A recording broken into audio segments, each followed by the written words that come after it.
Hi, this is Mr. T. Today we're going to go over hammers and mallets.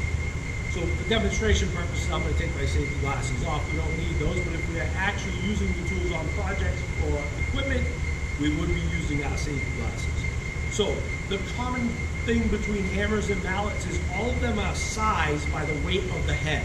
The material that makes up the handle and the length and size of the handle doesn't determine the capacity of the tool. The capacity is determined by the weight of the head. So I have different hammers. I have sheet metal hammers and ball peen hammers. So sheet metal hammers, just as the name implies, is for forming and working on sheet metal products only.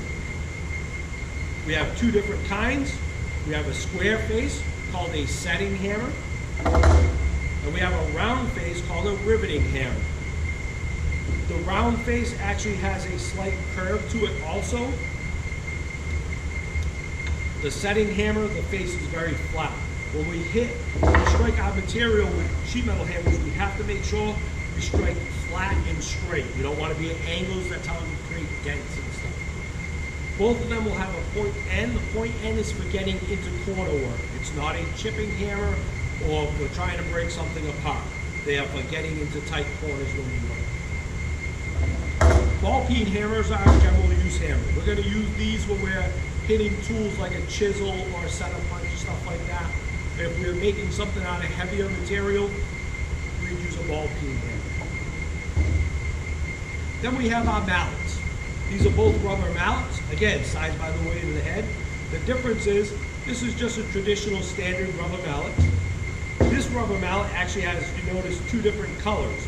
The different colors are different hardnesses of rubber. The black is the hardest, the green is the next hardest, and then it works its way down. There's red, yellow, orange, and clear. If we're working with copper, we would be using clear or orange heads. They're very soft, so they don't mark the material as much. But they're removable and replaceable, and we could interchange. You could have two green, two black, whatever the case might be.